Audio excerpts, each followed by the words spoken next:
गिरवी नहीं है और दंगाइयों को तो पहले दिन से भरते साथ खानदान। मंत्री श्री नरेंद्र मोदी की तरह नकली और जो हमें खाद मिल रही, यूरिया मिल रही है, बाहुबली थे, दूरबीन लेकर मैं ढूंढता हूँ। शिक्षा राज्य मंत्री रजनी तिवारी पहुंची रायबरेली, विपक्ष पर किया पलटवार।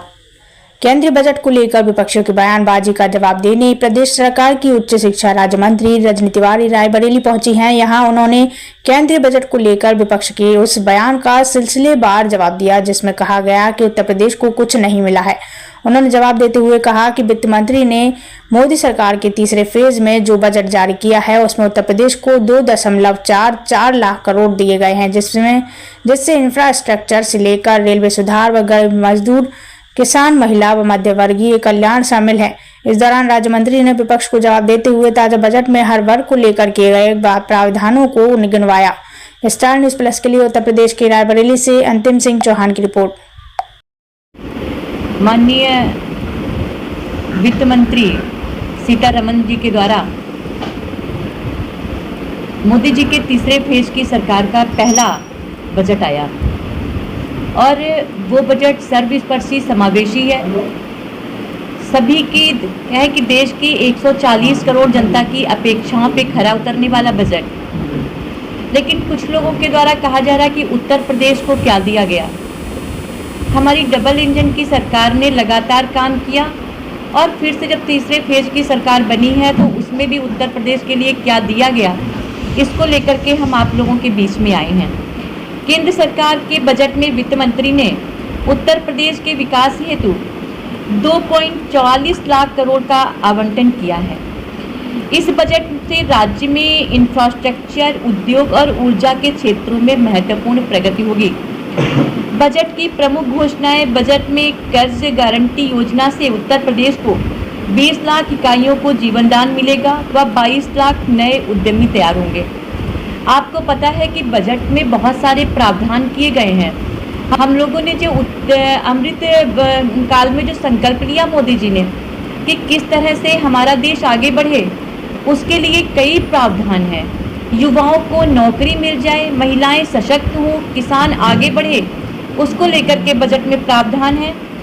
शिक्षा के क्षेत्र में है, केंद्र सरकार की ओर से 1000 ITI को हब और स्पोक व्यवस्था में अपग्रेड करने की घोषणा में उत्तर प्रदेश के लगभग 100 ITI कॉलेज अपग्रेड होने की उम्मीद है। इससे 3.5 लाख युवाओं को फायदा मिलेगा। इंटर्नशिप योजना उत्तर प्रदेश में 2 लाख युवाओं को लाभान्वित करेगी। इंफ्रास्ट्रक्चर, उत्तर प्रदेश में हाईवे के लिए चालू वित्त वर्ष में करीब 40,000 करोड़ रुपए मिलने की संभावना है। उत्तर प्रदेश को 10 नए राष्ट्रीय राजमार्ग मिलेंगे। प्रधानमंत्री ग्रामीण सड़क योजना के तहत प्रदेश के ग्रामीण क्षेत्रों की 2000 नई सड़कों का निर्माण होगा। बजट में ग्रामीण सड़कों पर खास ध्यान रखा गया है। उत्तर प्रदेश में रेलवे के डेवलपमेंट के लिए 19,848 करोड़ दिए गए हैं। झांसी से दतिया तक 23 किलोमीटर की लाइन पर 3 ट्रैक बनाए जाएंगे। पूर्वांचल के औडियार से सादात तक 19.2 किलोमीटर लाइन का दोहरीकरण किया जाएगा।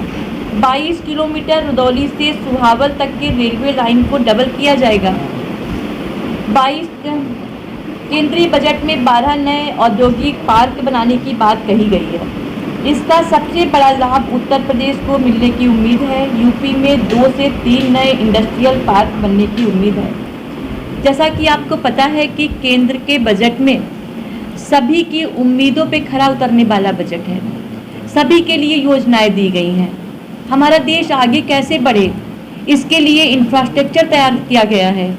इसके लिए लोगों को जो ज़्यादा से ज़्यादा लाभ दिए जा सकते हैं वो योजनाओं में दिए गए हैं। लेकिन फिर भी जो कहा गया है विपक्ष के द्वारा कि उत्तर प्रदेश के लिए क्या दिया गया, इसके लिए मैंने कुछ चीज़ें आप लोगों के सामने रखनी चाहिए।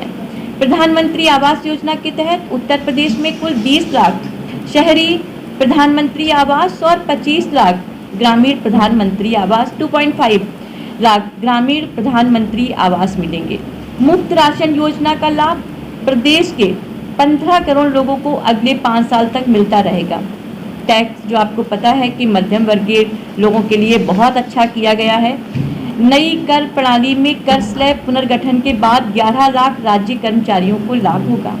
वित्तीय सहायता यूपी को केंद्र सरकार से चालू वित्तीय वर्ष में 2.44 लाख करोड़ रुपए मिलेंगे। यह राशि केंद्रीय करों में राज्यांश और ब्याज मुक्त लोन के तहत मिलेगी।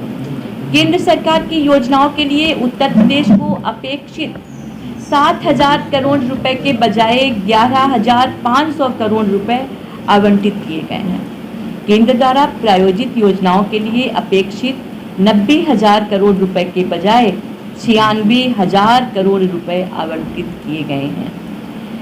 केंद्र के बजट में हर जगह का ध्यान रखा गया, हर प्रदेश का ध्यान रखा गया, उसमें हमारे प्रदेश के लिए भी ध्यान रखा गया और हमारे प्रदेश में केंद्र सरकार और प्रदेश सरकार मिलकर के काम करती है। हमारा प्रदेश आगे बढ़ रहा है। विपक्ष के द्वारा बजट में उत्तर प्रदेश को कुछ नहीं मिलने पर सरकार को घेरा जा रहा है, लेकिन बजट में उत्तर प्रदेश को सबसे अधिक अंश मिला है। केंद्र सरकार ने उत्तर प्रदेश के इंफ्रास्ट्रक्चर और उद्योग को उभारने के लिए 2.44 लाख करोड़ का आवंटन किया है, जो राज्य की प्रगति में मील का पत्थर साबित होगा। केंद्र सरकार से सहायता प्रदेश की आर्थिक स्थिरता को मजबूती प्रदान करेगी एवं प्रदेश 3 ट्रिलियन इकोनॉमी के संकल्प को हासिल करेगा। यह बजट राम राज्य के संकल्प को साकार करने वाला बजट है। उत्तर प्रदेश में रेलवे के डेवलपमेंट के लिए दी गई राशि यूपीए सरकार के 10 वर्ष के कार्यकाल की तुलना में 18 गुना है। बेरोजगारी के मुद्दे पर लोगों में भ्रम फैला रही विपक्षी पार्टियों के लिए यह बजट उन्हें मुद्दा विहीन बनाने का काम करेगा। बजट गरीबों, किसानों, महिलाओं और युवाओं के लिए समर्पित है। इस बजट के जरिए उत्तर प्रदेश को उत्तम प्रदेश बनाने की एक मजबूत नींव रखने का काम किया गया है।